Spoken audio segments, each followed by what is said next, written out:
Action. Salut à tous. Alors, on se retrouve aujourd'hui pour l'épisode 46 de la Smart Body. Aujourd'hui, une nouvelle fois, je suis avec Alexandre. Salut à Hello toi. tout le monde. Salut.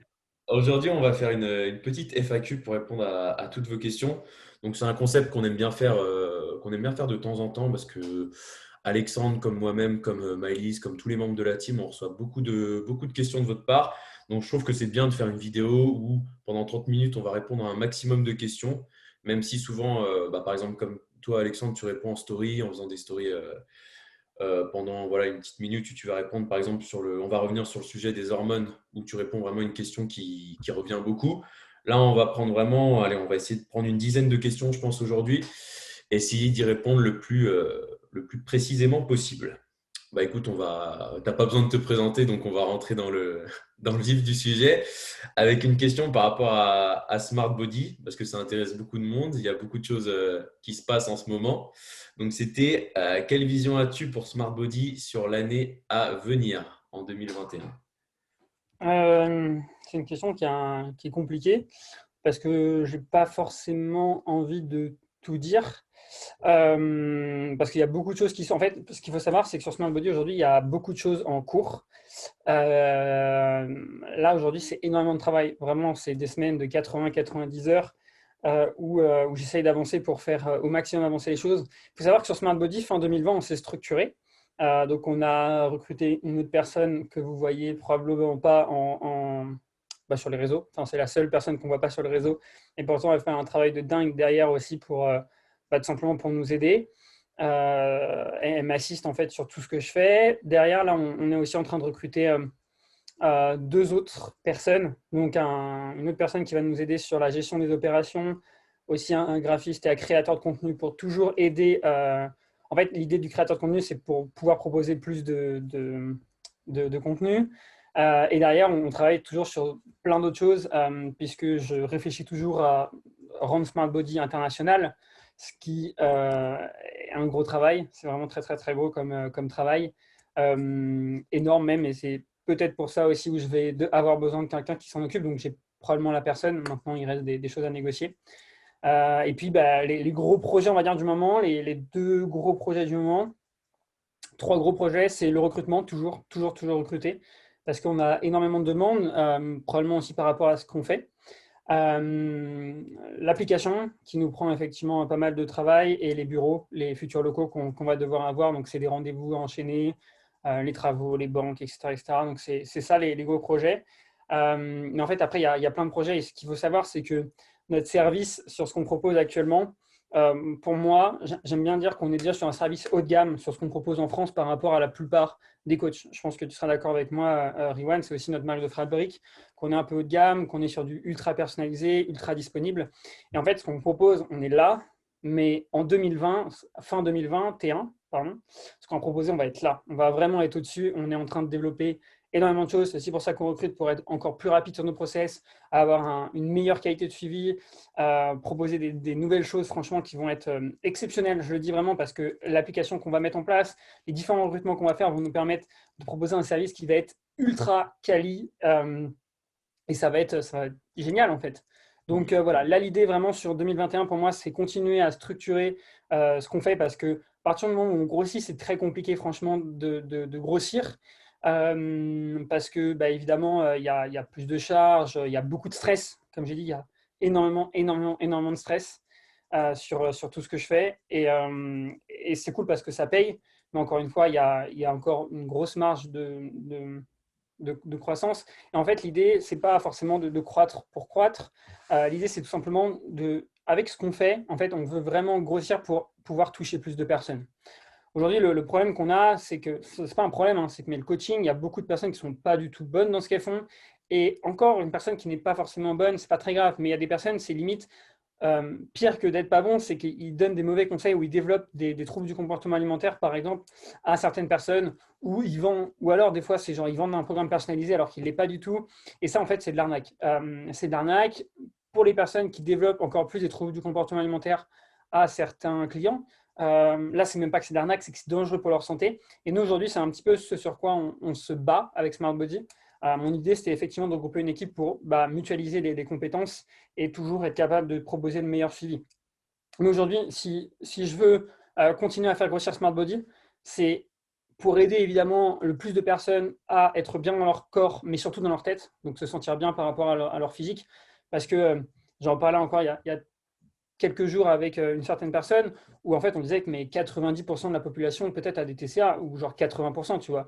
La plupart des personnes qui font de la musculation ont plus ou moins des formes de TCA, tu vois, c'est-à-dire le fait d'avoir peur de manger certains trucs ou le fait de refuser des sorties alors après ça dépend à quelle fréquence, mais pour rester bien physiquement ou des choses comme ça. Et ça, c'est un peu des sortes de TCA. Donc ça, c'est notre mission. Et puis aussi, évidemment, éviter que ces coachs qui, des fois, ont beaucoup trop de visibilité par rapport à ce qu'ils sont capables de faire, continuent de sévir. Parce que malheureusement, même après certains scandales qui éclatent de personnes qui disent faire des programmes personnalisés alors que c'est du copier-coller, ou des personnes qui mettent des fausses transformations sur leur compte Insta, qui vont aller piquer à des Américains ou des choses comme ça, malgré tout, ces personnes continuent de bien marcher, parce que évidemment, les scandales n'éclatent pas aux yeux de tout le monde. Et plus évidemment on grossit, et plus justement nous on peut avoir de la visibilité pour que on soit plus visible et que ces personnes, et que on devienne un petit peu le choix numéro un des personnes qui ne se sentent pas forcément bien dans leur corps et dans leur tête, et que au final on apporte vraiment un suivi qui aide ces personnes et pas un suivi qui est juste là pour prendre leur argent, ce qui n'est pas du tout notre objectif aujourd'hui. Donc voilà, on a toujours cette logique où voilà, on souhaite devenir la référence aujourd'hui numéro un du coaching en ligne en France, mais toujours un coaching premium et toujours un coaching qui correspond à nos valeurs, c'est-à-dire l'échange, l'éducation et le bien-être avant tout de la personne. Bien-être psychologique, c'est hyper important. Encore une fois, imposer des choses, si ça va contre l'adhésion de la personne à ce qu'elle est capable de tenir, on en a déjà parlé tous les deux, mais genre si tu es une personne qui je sais pas, mange très peu et qu'elle n'est pas capable de tenir en mangeant très peu, il faut trouver une solution. C'est-à-dire il faut ne pas la laisser dans cette solution, parce que soit elle va déprimer, soit elle va développer des troubles du comportement alimentaire. Et donc, il faut peut-être des fois accepter de ne pas perdre de gras maintenant. Tu vois, enfin, il y a plein de choses à voir. Mais le problème aujourd'hui, c'est que les coachs ne sont pas toujours à l'écoute. Et donc, justement, ces fameux coachs vont pas écouter les personnes et vont tout simplement continuer à faire ce qu'ils font.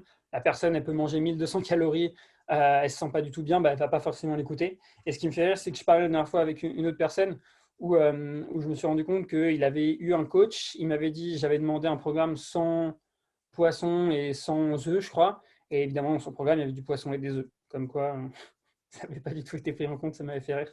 Il n'y avait pas de Euh, copier de poisson et sans œufs, quoi. c'est ça, exactement. Il ne l'avait pas fait dans sa base de données, ce programme. Mais voilà, dans tous les cas, c'est un peu ça sur les projets, enfin, les projets sur lesquels on travaille.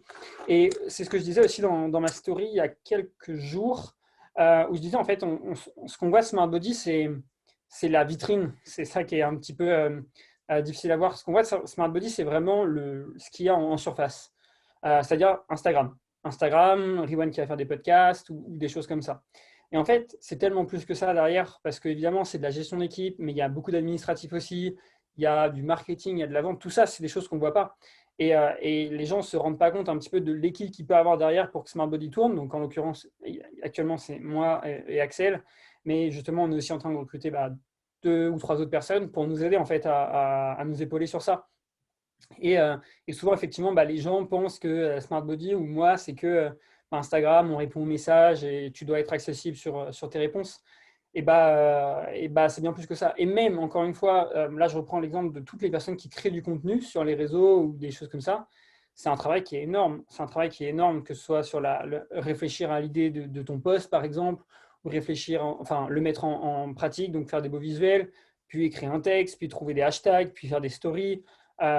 Tout ça, c'est hyper, hyper, hyper demandant en termes de temps, tu vois. Euh, C'est et pour ça, ça que encore une fois, des community managers. c'est ça. Hein. Et tu gagnes rien sur ça. En soi, parce que l'objectif de tout le monde, c'est de gagner sa vie quand même, puisqu'on fait ça pour ça.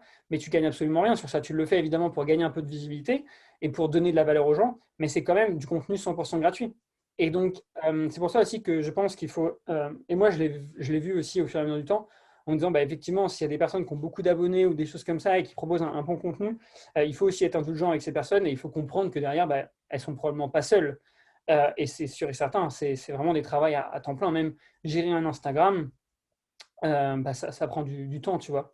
Et moi, je prends cet exemple où chaque semaine, tu vois, mon temps, je crois, moyen sur mon téléphone par jour, je suis entre 6 et 7 heures. Et c'est que mon temps sur mon téléphone, tu vois, c'est pas mon temps sur mon ordi et tout, donc c'est quand même beaucoup. Donc voilà un petit peu sur où on va avec Smart Body. Mais encore une fois, on a l'impression que ça va. Enfin, il y a plein de projets qui se lancent. En fait, tout ça, c'est très long quand même à mettre en place. Et les locaux, par exemple, très très très long à faire. Développer Smart à l'international, c'est très très très long. Développer une application, c'est très long aussi et c'est très coûteux. Et tout ça, c'est des choses qui sont très longues et très coûteuses. Voilà. En tout cas, l'application, pour vous donner un exemple, hein, c'est rien que 35 000 euros pour une application qui aujourd'hui est juste là pour nous aider à proposer un meilleur coaching. C'est-à-dire que cette application, on ne va pas en soi gagner de l'argent dessus, mais on va juste être là pour proposer un meilleur coaching. Et ça, on n'était pas obligé de le faire aujourd'hui. On n'était pas du tout obligé de le faire. On a décidé de le faire pour proposer un meilleur coaching à nos clients. Mais en aucun cas, par exemple, quand les gens nous contactent, ils ne nous contactent pas parce qu'on a une application ou qu'on n'en a pas. Ils nous contactent pour qui on est. Et donc, effectivement, cette application, c'est un gros plus, mais c'est un gros budget aussi dans ce qu'on fait. Voilà. Bah, écoute, je pense que ce qu'il y a à retenir, c'est beaucoup, beaucoup de projets, beaucoup, beaucoup de Ouais, travail. Et bah, pour ceux qui se comptent, par exemple, tous tes élèves, tous nos élèves qui peuvent nous écouter, qui comptent rester, ça va changer et ça va changer ouais. pour le mieux. Est-ce que l'appli, tu as une date en tête ou pas encore? Tu n'as pas de, de date fixe? Ça dépend beaucoup des qui font. Ouais, ça dépend beaucoup des personnes qui développent ça. Mais normalement, j'avais un délai de 2 à 3 mois, en fait, à partir du moment où on a commencé à payer la première partie. Donc, ça va quasiment faire un mois. Je pense que d'ici 2 mois, on sera quasiment sur une version finale. Parce qu'il faut savoir, évidemment, qu'il va y avoir une première version. Derrière, il va y avoir des bêta-testeurs pour pas qu'il y ait de problème. Donc, Mm. voilà, je pense que d'ici 2-3 mois, on sera bon. Je pense, allez, on va être large. J'espère que d'ici 3 mois, l'application sera lancée, qu'on puisse tourner dessus et que tout aille bien. J'ai vraiment hâte de voir ce que ça va donner. Et encore une fois, on a de la chance parce qu'on connaît une personne qui est dans ce milieu et qui nous fait aussi un prix. Mais une application comme ce qu'on souhaiterait proposer, en France, on se rapprocherait plus des 80 000, 100 000 euros. Et c'est très très cher les applications. C'est aussi pour ça qu'aujourd'hui, avant, on n'avait pas forcément le budget pour le faire. Maintenant, voilà, ça fait longtemps, ça fait 4 ans qu'on est là, donc on a eu un petit peu de budget. Et donc, on va aussi demander à certaines personnes de nous soutenir et on va mettre en place des préventes pour les personnes qui souhaitent aussi s'inscrire sur cette application, puisque l'objectif aussi via cette application, c'est de proposer de nouvelles formules qu'on ne propose pas actuellement et des formules en fait moins chères. Parce qu'aujourd'hui, effectivement, on est sur un coaching haut de gamme, premium, et tout le monde n'a pas forcément les moyens de se faire aider par Smart Body. Et on veut vraiment que euh, ce qu'on propose, notre vision des choses, nos valeurs, etc., ce soit retransmis et que ça ne dépende pas en fait des finances de chacun. Parce que, bah, évidemment, il y a certaines personnes qui sont étudiantes et qui n'ont pas forcément les moyens d'avoir un coaching. Et ça, on le comprend aussi tout à fait. Et donc, c'est aussi pour ça qu'on va avoir des formules un petit peu moins chères, évidemment avec moins de suivi aussi, c'est logique, hein, mais qui peuvent au moins aider certaines personnes. D'accord, ok. Bon, bah écoute, je pense qu'on a fait un bon topo sur Smart Body, ce qui allait arriver.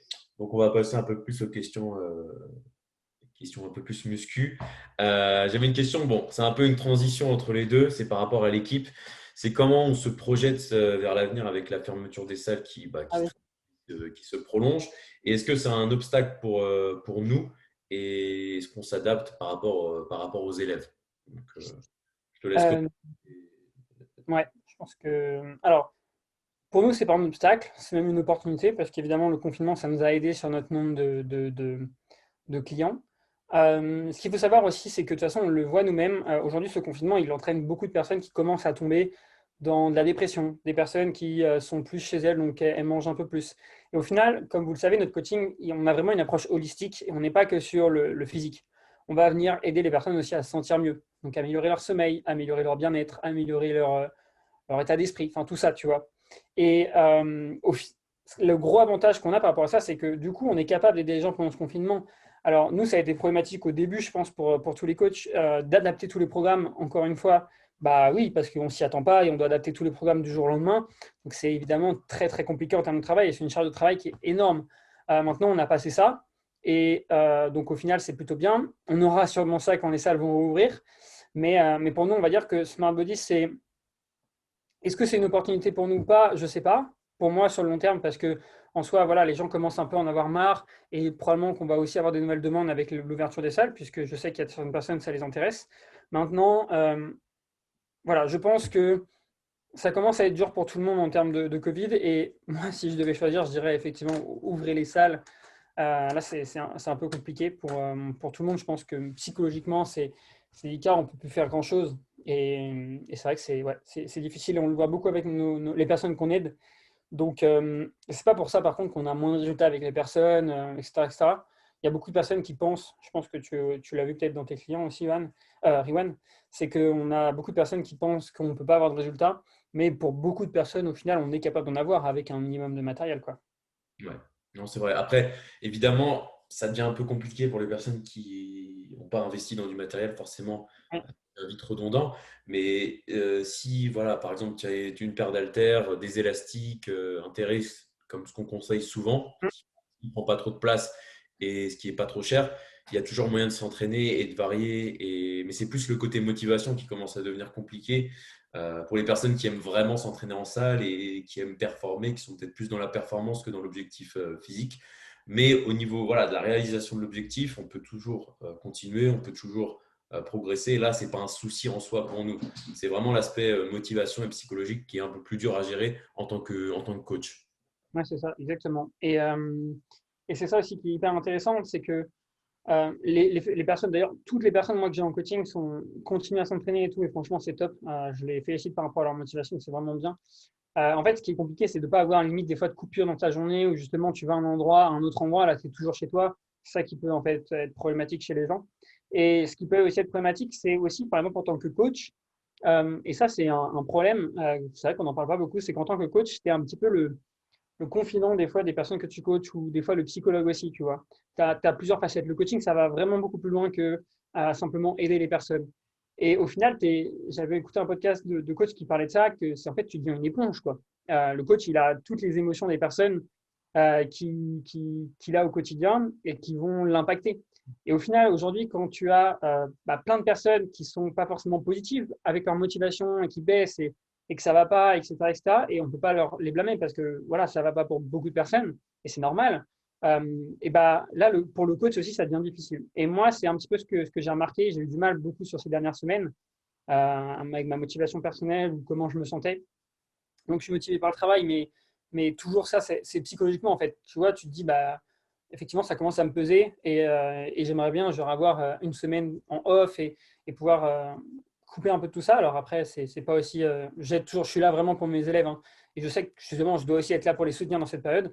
Et voilà, je pense que tu l'as peut-être remarqué aussi qu'en tant que coach, évidemment, bah, quand tu encaisses tous les jours des pensées pas toujours positives, ce qui est OK, encore une fois, c'est la situation et on est tous pareils, bah, ça peut devenir difficile pour Bah, nous, en tout quand tout va bien, quand tous tes élèves sont au top, enfin tous tes élèves, quand la plupart sont au top, que tout le monde progresse, c'est vrai que ça te met dans un bon mood, ça te met justement cas. dans une bonne vibe. Et au contraire, quand c'est un peu moins bien, quand tout le monde est un peu, voilà, un peu plus déprimé, enfin pas déprimé, mais voilà, un peu dans un mauvais mood à cause de la période, c'est vrai que ça peut impacter sur toi ta façon de penser, ta façon, voilà, ton mood Ouais. actuel.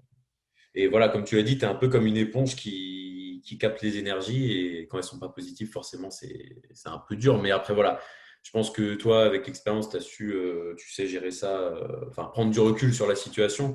Mais c'est vrai que des fois, ça donne envie de juste prendre un peu de temps off, histoire Euh, de se recentrer Carrément. sur soi-même, quoi. Carrément. Mais après, tu vois, en fait, il y a deux situations parce que tu te dis, OK, il faut que bah, c'est difficile même pour moi, mais je dois aussi être là pour mes élèves. Et effectivement, après, comme tu disais, des périodes de dépression, mais c'est vrai que pour moi, là, tout le monde rentre un peu dans une période de dépression. Franchement, on ne peut pas dire que les gens sont réellement heureux actuellement. Évidemment, on ne peut pas faire grand-chose. Il n'y a pas de salle qui est ouverte, on n'a pas de perspective, on ne sait pas exactement où on va.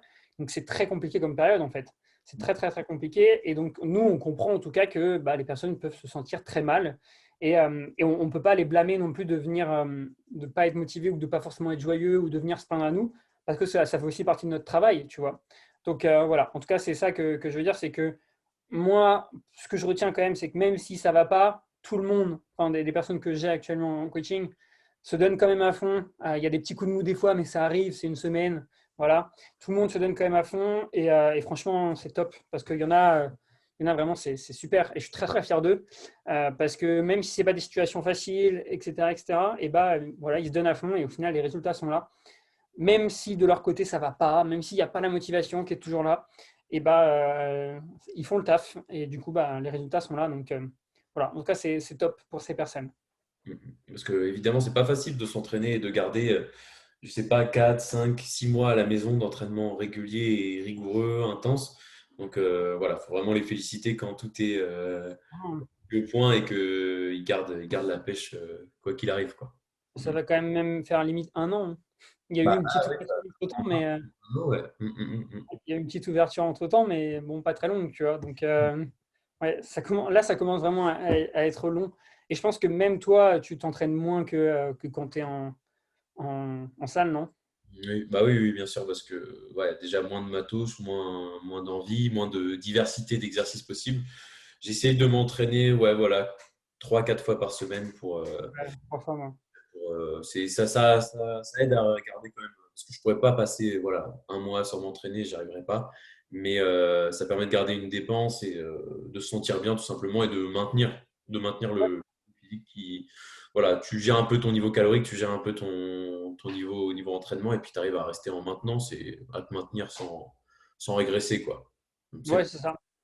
c'est Et plus puis au ça. final, on perd pas tant de force que ça. Enfin, moi, les premiers retours de personnes là, qui ont repris la salle, bon, ça referme apparemment, mais voilà, les personnes qui avaient repris, il y en a qui ont vite retrouvé leur performance, hein. Et après, ça dépend, les femmes plus facilement que les hommes, qui retrouvent leur performance plus vite. Et genre, par exemple, Manon qui a repris la salle, elle a quasiment retrouvé ses performances, voire même elle a fait mieux alors que c'est sur sa première semaine.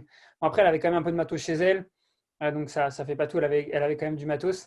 Mais là, il y a aussi par exemple le fait de retrouver la salle, je pense que ça te motive et du coup tu performes à fond. Ouais, voilà, ouais. Donc voilà, n'ayez pas peur en soi de dire ouais, quand je vais reprendre, je vais être nul. Si vous êtes un homme et que vous avez peut-être 6 7 ans d'expérience, oui, je vais vous dire que vous serez moins fort, c'est sûr. Mais bon, ça ne veut pas dire que vous serez totalement nul. Moi, quand j'ai repris, bah, du coup, là, il referme. Je ne sais même pas si c'est ouvert pour les coachs maintenant. Mais du coup, Ça dépend, c'est un peu chaque fitness park franchisé fait un peu comme il veut, ouais, en fonction de la région. nous, ils ont refermé à Angers, je crois. Mais du coup, en fait, par rapport à cela, je faisais par exemple un exemple, je faisais 50 kilos développé coucheuse haltère. Quand j'ai repris, voilà, j'étais à 40. Donc, bon, évidemment, j'avais perdu, mais ça va, tu vois. Et on sait qu'en 2 mois, j'aurai peut-être retrouvé mes performances.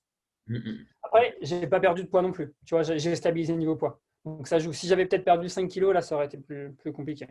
Ouais, pour les personnes qui perdent vite du poids et qui lâchent complètement la nutrition, c'est pour les personnes Mmh. surtout qui lâchent complètement la nutrition parce que voilà, beaucoup ont la mentalité, enfin beaucoup, certains ont la mentalité foutu pour foutu. Voilà, si je peux pas m'entraîner, je mange pas, je fais des. Pour les personnes qui ont des TCA, ils font des crises, tout ça. Donc là, si on lâche vraiment la nutrition, ça peut être très très compliqué le retour à la salle. Mais si on est rigoureux et qu'on tient le coup, il n'y a pas de voilà, en quelques semaines, quelques mois, ça revient quoi, ça revient petit à Ouais, petit. exactement. Et pour revenir sur ce que tu disais, c'est vrai que c'est intéressant. Au niveau des personnes qui ont des TCA et pendant le confinement, j'ai vu des personnes qui ne faisaient plus de TCA depuis des mois, voire même des années, qui sont revenues dans le TCA à cause de ce confinement. C'est pour ça que je vous disais tout à l'heure la déprime ou des choses comme ça. En fait, le fait qu'on soit confiné, on n'a plus notre routine habituelle. Notre routine, on n'est pas chez nous, et là, on est toujours chez nous, tu vois. Et donc, c'est très, très compliqué pour les personnes qui ont des TCA actuellement. Et ça, je le comprends vraiment. C'est pour ça aujourd'hui qu'on essaye vraiment d'accompagner ces personnes et de les aider au mieux. Bah, parce que, ouais, franchement, la période fait déjà qu'on est tous déprimés. Donc, évidemment, c'est beaucoup plus compliqué de se retenir. On mange souvent nos émotions. Et puis, bah, comme on est chez nous souvent, et bah, on a beaucoup plus de tentations. Donc, plus de développement de TCA. Et je le vois, hein, à partir du moment où les personnes, genre, il y avait des personnes qui étaient confinées, qui ont pu avoir des ordonnances pour aller à la salle et qui ont du coup repris la salle. Et à partir du moment où la salle revenait, et bah déjà, on voyait une baisse des crises, voire même une absence de crise, parce que bah ouais, la motivation, tout ça, ça joue. Et comme je dis souvent, le fait d'aller à la salle, ça nous impose aussi une routine. On sort de chez nous, on se prépare, on fait des choses, et on a un peu moins de temps chez nous. Et du coup, bah, souvent, on fait moins de crises aussi. Donc voilà un petit peu le constat que j'ai pu faire. Donc voilà, si vos TCA sont revenus ou voilà, s'ils s'accentuent pendant cette période, c'est normal en soi. Vous n'êtes pas les seuls dans cette situation. Et après, il y a des petites astuces pour régler ça, mais ce sera éventuellement le sujet d'un dans notre problème, enfin dans notre podcast. Mais dans tous les cas, c'est sûr que c'est pas propice à guérir en tout cas. Même si on peut améliorer les choses. Et encore une fois, il ne faut vraiment pas rentrer dans cet engrenage où on est sur du foutu pour foutu. Parce que plus on est dans ça et plus on risque de recraquer, quoi. Bon, je pense on a fait le tour de la question. J'avais dit 10 questions, on n'est qu'à 2 seulement. On Encore va moins. baisser le quota. Il y avait une question intéressante qui était vraiment là pour toi, parce que c'est quelque chose que je n'ai pas vécu. C'est la compétition, une expérience à vivre pour un coach. Les avantages et les difficultés selon toi en tant que coach de ta En tant vie. que coach, Oui, voilà, ouais, pour la question, c'est parce que ça peut être en tant que coach pratiquant qui va faire la compétition, ou alors en tant que coach. Euh, plutôt, par exemple, par rapport à Manon, voilà, ok. ou ce que tu as pu faire aussi avec, je sais que tu avais préparé Johan. Ouais. En tant que coach, tu as préparé combien de personnes? Deux, hein, c'est pour les C'est ma deuxième, ouais. C'est ma deuxième et j'en ai une troisième qui va commencer, je crois. Et tu n'avais pas quelqu'un qui faisait de la force athlétique aussi? Qui faisait des Si, compètes? j'avais préparé aussi pour de la force athlétique, ouais. Il y Donc, a deux personnes. Il y a un an et demi. ouais, voilà, c'est complètement différent, mais un peu les difficultés, et je pense que ça peut intéresser certains coachs qui peuvent regarder le podcast. Voilà, tes difficultés, La force athlétique, c'est pas si difficile que ça, parce que c'est des pourcentages, c'est des chiffres, tu fais ta programmation, tu vois comment ça se passe, et tu fais juste en sorte d'être prêt pour le jour J. La force athlétique, c'est pas si compliqué que ça. Le body, c'est plus compliqué. Parce que, évidemment, après, j'ai pas non plus énormément d'expérience par rapport à certaines personnes. Mais en fait, le truc, c'est que tu as aussi ce stress où tu te dis, si la personne ne réussit pas, c'est aussi ma faute, tu vois. Et moi, c'est un petit peu ce que je ressens. Alors, j'ai de la chance parce que là, actuellement, Johan que j'ai eu ou Manon que j'ai eu me font entièrement confiance sur ce que je fais et je sais qu'on sera prêt, notamment avec Manon. Et Johan, il avait un super physique avant qu'il ait des problèmes de santé et qu'on abandonne. Mais en fait, c'est ça qui peut mettre du stress, c'est de te dire, OK, s'ils sont pas prêts, ce sera ma faute, tu vois. Parce que en soi, c'est toi qui calcule la durée, c'est toi qui fais le changement des macros, c'est toi qui incorpore le cardio, c'est toi qui programme les entraînements. Tu fais tout en fait. Tu fais tout pour que la personne soit prête le jour J. Euh, donc ça peut être un stress supplémentaire, effectivement. Autre point, c'est souvent que ça prend du temps. Alors évidemment, au début de prépa, pas tant que ça, mais après, plus on avance dans la prépa, plus la personne elle va prendre du temps, ce qui n'est pas forcément une mauvaise chose. Et je pense que ça pourrait être les deux inconvénients, le stress que ça peut générer et le temps que ça peut prendre, parce que ça peut prendre du temps. En plus, il faut se déplacer le jour de la compète. Enfin, pas obligatoirement, mais si tu veux faire les choses bien, évidemment, tu vas te déplacer sur le jour de la compète. Et par rapport aux avantages, par contre, je pense qu'on apprend beaucoup. On apprend beaucoup sur une compète et après, si tu es capable de préparer des gens, tu augmentes aussi le nombre de personnes que tu peux aider au quotidien. Et ça, c'est bien. Évidemment, les transos, c'est ce qui fait vendre aussi. Donc, ça fait beaucoup de transformations, d'incroyables transformations. Personne qui passe d'un physique. Bon, maintenant, on avait déjà un très bon physique, mais d'un physique à une personne qui est beaucoup plus sèche. Donc, ça fait des très belles transfos. Après, voilà, je pense que c'est ça surtout les avantages. Il y a aussi un petit risque, hein, notamment enfin, l'autre risque, et ce qui peut être un peu problématique, c'est mal gérer la prépa, notamment le après, tu vois.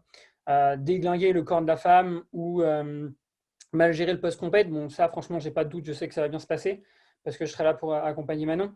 Mais en fait, c'est ça aussi sur lesquels il faut faire gaffe, c'est qu'il y a.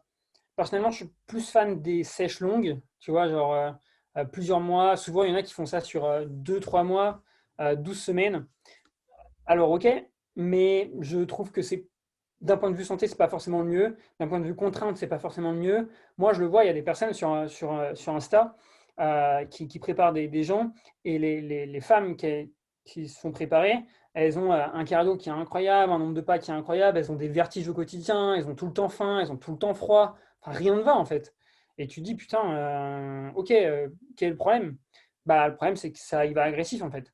Et moi, j'ai une autre vision où je préfère être, et c'est ce que j'ai appris aussi, hein, dans mes différentes formations, où il vaut mieux prendre 6 mois pour ta prépa, mais du coup que ce soit beaucoup plus simple et que tu subisses à aucun moment. Moi, aujourd'hui, Manon, que j'ai en coaching, elle progresse sur ses entraînements, encore une fois, et on arrive à plus de la moitié de la prépa. Maintenant, on est quasiment sur la fin. Il reste 2 mois. Oh non, c'est pas la moitié. On a fait les 2 tiers. Euh, euh, donc ouais, elle progresse sur ses entraînements. Elle n'a pas forcément si faim que ça. Elle va bien dans son énergie au quotidien. Sa libido est ok et tout est ok en fait. Alors qu'on a 2 mois de la prépa et qu'elle, franchement, quand je dis qu'elle progresse, c'est qu'elle tape des PR en fait qu'elle a jamais fait avant, alors que son poids est, je sais pas, à 7-8 kilos en dessous. Tu vois par rapport à ce qu'elle faisait avant. Donc, c'est exceptionnel. En plus, il y a le confinement et tout. Franchement, là, elle est au top dans ce qu'elle fait. En plus, il y a du cardio qui rajoute de la fatigue, il y a du nombre de pas. Et pourtant, elle gère bien les choses. Donc, moi, je suis plus partisan de cette optique sur les prépas. Euh, et ça aussi enlève un stress en tant que coach en te disant, bah, tu as plus de temps pour te préparer en soi. Donc, tu as moins de chances de ne pas être prêt. Moi, l'idée vraiment, c'est qu'elle soit prête le plus tôt possible et qu'après, j'essaie de la refaire manger plus pour sa compète, pour qu'elle remplisse. Mais il n'y a pas de raison qu'elle ne soit pas prête. Là, elle avance super bien. Après, voilà, on parle aussi de bodybuilding naturel. C'est sûr que voilà, quand Oui. c'est bodybuilding pas naturel, forcément les prépas peuvent être plus rapides.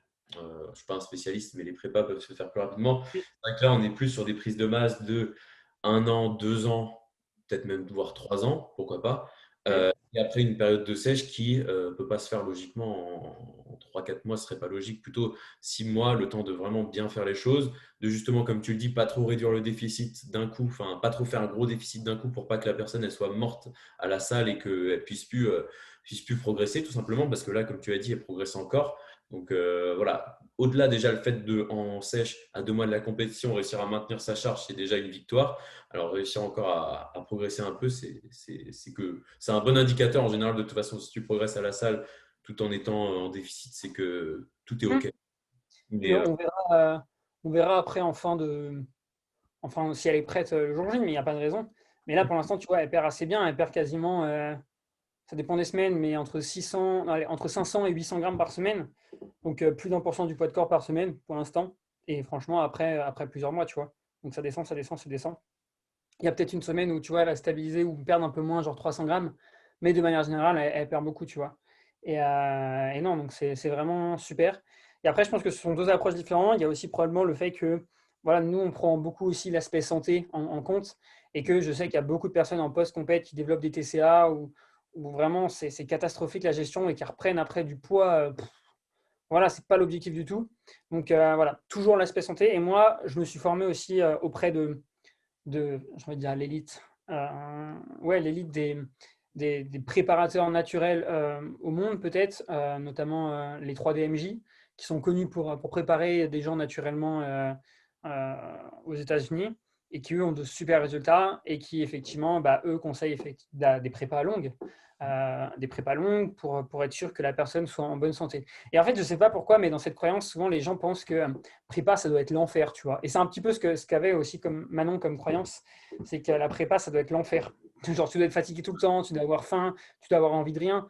Alors oui, peut-être sur la fin, tu vois. Et encore. Et franchement, pour avoir suivi, je sais plus les noms, mais plusieurs personnes qui faisaient des prépas, bah, au final, ça allait, tu vois. Et ouais. le seul truc qui était problématique, évidemment, c'était la baisse du taux de masse grasse qui fait qu'à un moment, tu es fatigué, inévitablement. Ton taux de masse grasse, il est très bas. Mais c'est pas parce que tu t'exténues au cardio, c'est pas parce que tu t'exténues dans ta diète, tu vois. C'est surtout ça. Ouais, bah, c'est vrai qu'on avait tendance à voir avant sur YouTube des vidéos de personnes qui préparaient des compétitions, des vlogs qui étaient vraiment KO à la fin. Après, voilà, quand on prépare une compétition, comme je sais pas, souvent on voit des gens qui préparent Olympia ou des compétitions professionnelles, c'est encore différent, c'est un niveau au-dessus. Je pense qu'une compétition, voilà, comme elle prépare, t'es pas obligé, voilà, d'être dans le dernier mois, de vomir, à chaque entraînement, d'être en PLS tout le temps pour arriver en place le jour J. Ouais. Donc, Hein, hein. Après, c'est ça ce qu'on dépend aussi peut voir sur les réseaux parce que c'est ce qui fait vendre aussi, quoi. De voir la personne exténuée qui arrive à combattre la fatigue, tout ça. Mais voilà, je pense que non, c'est pas obligatoire. En tout cas, gros respect à toutes les personnes qui font des prépas parce que c'est pas facile déjà, évidemment. Non, Euh, c'est beaucoup de sacrifices, hein. Une prépa, c'est beaucoup de sacrifices.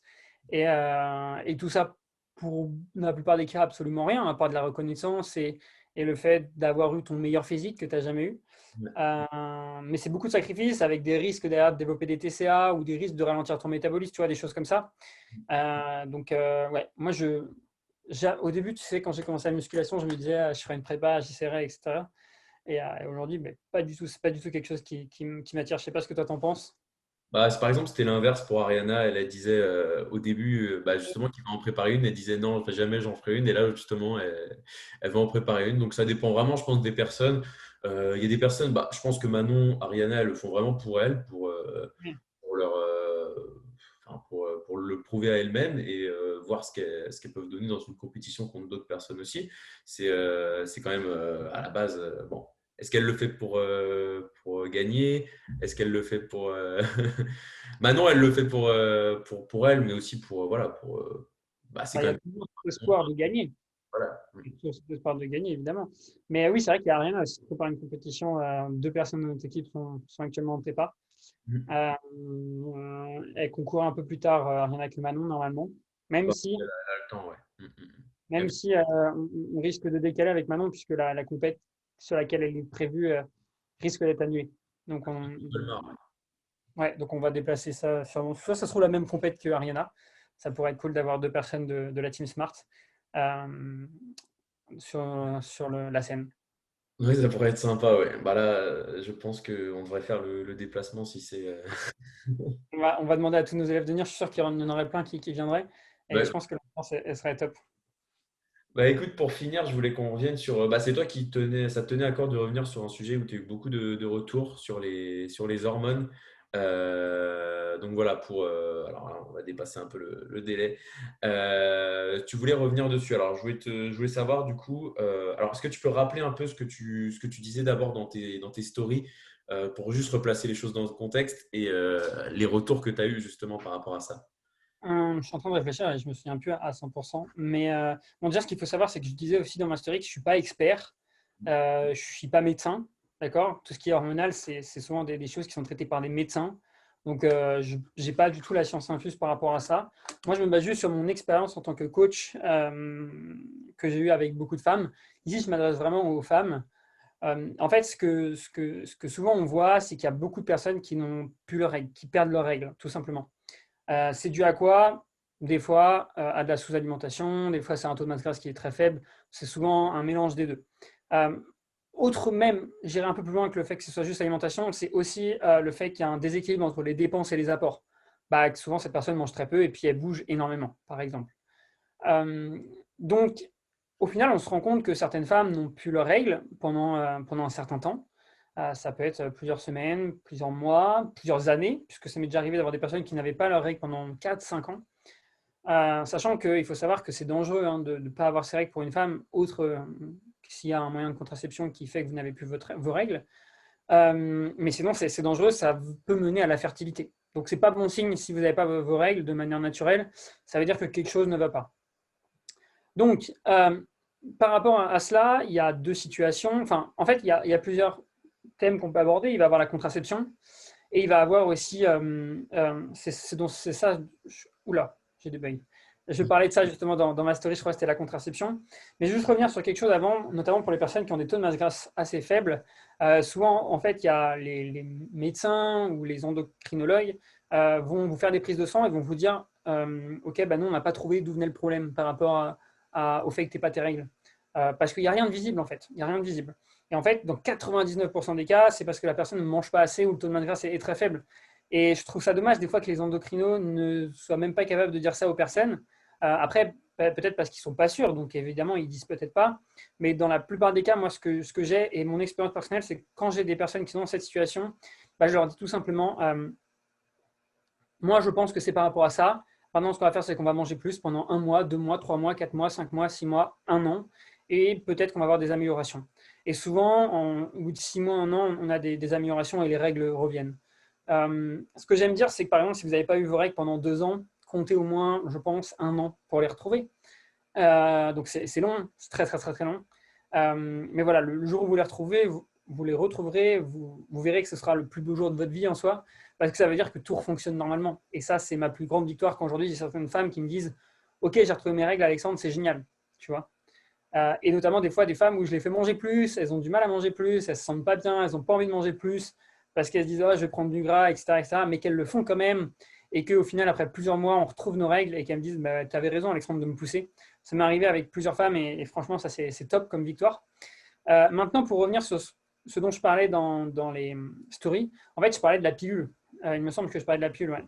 Ouais. Et je disais qu'en fait, euh, il y a certaines femmes que j'ai en coaching ou de manière générale qui vont avoir un moyen de contraception qui est la pilule. Il faut savoir que la pilule, c'est de la grosse merde. En termes de santé, sur la femme, c'est nul. C'est vraiment à éviter si possible. Et nous, on conseille des contraceptions non hormonales si possible. Après, ça va dépendre de plein de choses. Ça a à voir avec votre médecin. notamment si vous le supportez et si vous le souhaitez, tout simplement. Mais c'est vrai que la pilule pour le corps de la femme, c'est vraiment pas bien. Il y a des études, je crois, qui montrent que ça limite aussi la prise de masse musculaire. Et c'est vraiment pas dans votre intérêt. Donc moi, je conseille à la plupart des femmes que j'ai en coaching, si possible, de ne pas prendre la pilule. Après, je ne suis pas médecin. Encore une fois, souvent, je renvoie vers un médecin. Mais ce qui est assez étonnant, c'est que tu vois, et j'ai eu un bilan d'ailleurs d'une de mes élèves là, auquel je parlais, je l'ai fait tout à l'heure. Et en fait, on voit que cette élève, elle a arrêté la pilule. Il y a quelques mois, tu vois. Et à partir du moment où elle a arrêté, genre son poids, il a stabilisé, ou même elle prenait du poids avec très peu de calories. Et j'en ai une autre, c'était pareil, il n'y a pas si longtemps, genre elle était à 62 kilos. Et en arrêtant la pilule, hein, en changeant absolument rien, on a même baissé ses calories, elle est montée à quasiment 70 kilos. Et genre, j'ai trouvé ça quand même incroyable que les hormones, en fait, ça joue autant, tu vois. Et que quand tu rentres dans cette situation, tu te dis, au final, le total calorique, il ne fait pas tout, tu vois. Le total calorique, il ne fait pas tout. Ou alors peut-être que si, elle aurait perdu, mais en mangeant 800 calories par jour, tu vois. Ça va peut-être jouer juste sur sa maintenance, mais quand bien même, tu vois, 800 calories, c'est pas tenable. Surtout que derrière, tu as des antécédents de TCA. Donc en fait, moi, ce que je remarque, c'est que quand des femmes ont pris l'habitude de prendre la pilule pendant des années, bah évidemment, ça a un impact. Et à partir du moment où vous allez arrêter, ça va jouer. Je sais, il ne faut pas se dire, OK, du coup, je continue de prendre la pilule parce que pour votre santé, il faut juste faire un ratio entre risque et bénéfice. Et personnellement, je préfère que la personne prenne 4-5 kilos et qu'elle arrête la pilule parce qu'on pourra les reperdre plus tard. Mais tu vois, je prends cet exemple où une des personnes que je cite, a pris la pilule. Derrière, elle a arrêté la pilule, elle a pris un autre moyen de contraception. Et au final, c'est là où elle perdait plus de poids et on prenait même un peu. Elle a repris la pilule et 2 semaines après, son poids était redescendu, ou 1 semaine et demie, à ses niveaux d'avant. C'était incroyable l'effet que ça a eu sur elle. Et elle se sentait beaucoup mieux, etc. etc. Donc franchement, c'est ça aussi le pouvoir. C'est qu'encore une fois, tu prends ça pendant des années. C'est un peu comme la testostérone, en fait. Et ça aussi, c'est un autre exemple que je prends. C'est évidemment, si tu prends la pilule pendant 5-10 ans, ton corps, il ne fonctionne plus normalement sans. Il va arrêter de fonctionner normalement. C'est comme la testostérone. Les personnes qui s'injectent de la testostérone, souvent, on dit qu'elles peuvent devenir stériles parce qu'en fait, ton corps peut arrêter de produire la testostérone seul. Et en fait, c'est pour ça qu'il y a des phases de relance pour petit à petit, ton corps en reproduise seul. Et c'est un peu la même chose avec la pilule, c'est que le seul truc qui peut faire que ça aille mieux, c'est le temps et manger plus. Et moi, ce que je vois avec mes élèves et ce que je fais, si par exemple elles arrêtent la pilule, c'est souvent que je vais leur dire, écoute, il y a de grandes chances que si on voit qu'évidemment elle ne perd pas de poids, je vais la faire manger plus. Et je vais évidemment lui expliquer que voilà, l'objectif maintenant, c'est qu'elle se stabilise. Franchement, ça va mettre plusieurs mois à revenir à la normale. Et ça, c'est tout à fait normal. Si tu as pris la pilule pendant 5 ans ou 6 ans, tu n'attends pas que ton corps fonctionne normalement en 2-3 semaines, tu vois. Et donc ça, c'est vraiment pas facile à accepter pour les femmes. Et je le comprends aussi tout à fait. Donc moi, aujourd'hui, si j'avais un conseil à donner à ces femmes-là, c'est évidemment, faites-vous déjà conseiller par un spécialiste, donc un médecin ou un gynéco ou un endocrino. Voyez avec lui ce qu'il en est. Éventuellement, parlez-lui de votre souhait, si possible, d'arrêter la pilule, si c'est ce dont vous avez envie. Optez pour des moyens de contraception non hormonaux, si possible. Et puis, voilà, si vous êtes dans un objectif de perte de poids, vous allez bien voir comment vous allez réagir, d'accord, en changeant absolument rien. Changez absolument rien au début, surtout si ça marche. Et puis, si vous prenez du poids, je vous conseille de ne pas forcément vous entêter à continuer de baisser les calories, parce qu'il y a de grandes chances que même en baissant les calories, vous ne perdiez pas. Et donc, inévitablement, vous allez juste perdre du temps, vous frustrer. Et puis voilà. Donc, moi, ce que je conseille, c'est de manger plus dans cette période. Plus vous allez manger, en essayant de limiter la prise de poids, limite en n'en prenant pas, en restant à maintenant si possible, plus vous avez de chances que tout revienne à la normale plus rapidement, puisque le corps fonctionne mieux évidemment quand il n'est pas en déficit. Donc voilà, que tout revienne à la normale rapidement, une fois que tout sera revenu à la normale, que tout va bien, que niveau hormonal ça va, que vous avez retrouvé vos règles aussi, puisque souvent quand on arrête la pilule, certaines femmes perdent leurs règles. Et voilà, moi tu vois, mon élève qui a arrêté, elle a mis 6 mois je crois à retrouver ses règles, 6-7 mois. Et là on s'est dit, ok, bon on commence à revenir, tu vois, sur quelque chose de normal. Et évidemment, le plus compliqué par rapport à ça, c'est gérer la personne qui arrête la pilule, parce que psychologiquement, c'est pas simple, encore une fois. Tu es en déficit, tu veux perdre du poids, et d'un côté, tu arrêtes ta contraception qui n'est pas bonne pour ta santé, et au final, du coup, tu prends du poids, tu vois. Donc en fait, tu as envie de te dire, oh, je reprends la pilule, même si c'est pas bon pour ma santé, au moins je vais perdre du poids. Tu vois, c'est ça un petit peu la vision que peuvent avoir les femmes. Et c'est à chaque fois, souvent, j'essaie de les soutenir dans ça en disant, mais non, tu as fait un bon choix, c'est bien, d'accord. Le poids, ça vaut absolument rien par rapport à ta santé sur le long terme. Donc, si tu peux arrêter la pilule maintenant et que tu as envie de le faire, fais-le, tout simplement. Même si ton objectif aujourd'hui c'est de perdre du poids, il ne faut pas que tu te dises ok bon bah j'attends ou des choses comme ça parce que dans tous les cas, même si tu attends, il y aura bien un jour peut-être où tu arrêteras la pilule et à ce moment-là évidemment euh, ton poids il risque de monter. Donc voilà, c'était un petit peu le résumé que j'avais à faire. Je ne sais pas si toi tu as eu des cas pour l'instant comme ça ou pas. C'est intéressant mais ça reste toujours complexe parce que c'est un peu comme les TCA d'un côté où tu as la personne qui veut quelque chose mais en fait qui ne peut pas l'avoir parce que de l'autre côté il y a autre chose, tu vois. C'est ça. Et puis il y a aussi tout ce qui est, comme tu dis, tout ce qui est libido, ça peut être aussi un indicateur quand tu sais que la personne elle en a plus du tout et que elle ne mange, elle est en déficit depuis des mois et des mois et des mois. C'est aussi un signe qu'il faut peut-être voilà, remonter les calories, manger plus et que de toute façon s'il y a un dérèglement au niveau des hormones, quelconque hormone, c'est qu'il y a un problème dans le corps et qu'il y a sûrement un moyen de le changer. Alors, souvent avec de l'alimentation, quand c'est quelque chose de simple, on est, comme je te dis, on n'est pas médecin, donc s'il y a un mal plus profond, c'est à voir avec son médecin. Mais quand c'est des choses comme ça, on peut forcément, on peut forcément jouer dessus, surtout chez les femmes. On sait que bon, l'alimentation, ça joue un rôle primordial. Tout ce qui est lipides, je pense que tu dois, comme moi, chez les femmes, tu as tendance à mettre plus de lipides que chez un homme Ouais, un peu plus, ouais. un petit peu plus. Donc voilà, c'est tout ce qui est dérèglement hormonal et tout ce qui est hormones au niveau des règles, tout ça, des moyens de contraception. Moi, personnellement, j'ai pas trop eu ça encore, mais c'est vrai que toi, tu travailles avec des. Moi, je travaille plus avec des hommes, mais tu travailles avec des femmes depuis plus longtemps et donc je pense que tu as dû voir pas mal de choses avec l'expérience. Et ça te Ouais. permet, je te rappelle que tu n'es pas médecin, mais avec l'expérience que tu as, tu peux quand même te permettre d'en parler et puis de donner ton avis dessus, même Hum, si. hum, hum. Et puis, en fait, ce qu'il faut savoir, c'est que euh, tout ça, c'est pour ça qu'on dit, là, on parle juste de l'alimentation où le but, c'est de manger plus pour réduire le stress du corps. En fait, le stress du corps, c'est pas que l'alimentation, c'est aussi les dépenses. Si derrière, vous faites 35 000 pas, c'est un énorme stress, ça va pas vous aider à récupérer vos règles. Si vous faites trop de sport, pareil. Si vous êtes très stressé dans votre vie de tous les jours, parce que, je sais pas, pour quelconque raison, pareil. Si vous ne dormez pas suffisamment, pareil. Voilà, c'est un écosystème et c'est pour ça aujourd'hui qu'on a une approche holistique dans nos coachings. C'est parce qu'il y a plein de choses qui jouent sur ça. Et il ne faut pas s'arrêter à juste l'alimentation. Il faut aller voir bien plus loin que ça. L'alimentation, le stress, le sommeil, le nombre d'entraînement, le NEAT, tout ça, ça joue. Voilà. Je pense que tu as fait un bon point par rapport à. C'est plus simple de développer ici qu'en story sur Instagram. Donc voilà, ça te Ouais, tenait c'est ça. de développer le sujet. Bah écoute, je te remercie pour. Bon, on a fait 5 questions, je crois. On a fait la moitié. Je pense que de toute façon, à chaque fois qu'on fait une FAQ, il y a quand même pas mal de questions, pas mal de personnes qui souhaitent des réponses par rapport à plein de sujets différents. Donc, je pense qu'on en fera une rapidement. Si possible, je pense que ça peut plaire aussi. Dites-nous ce que vous en pensez avec d'autres membres de l'équipe, si on peut être 3, 4, Ouais, peut-être plus après, cool. c'est le bazar, les connaissants. Mais ouais, faire un petit podcast à 4, que ce soit avec Maëlys, Manon, Paul, Johan. Dites-nous ce que vous en pensez. Dites-nous avec qui.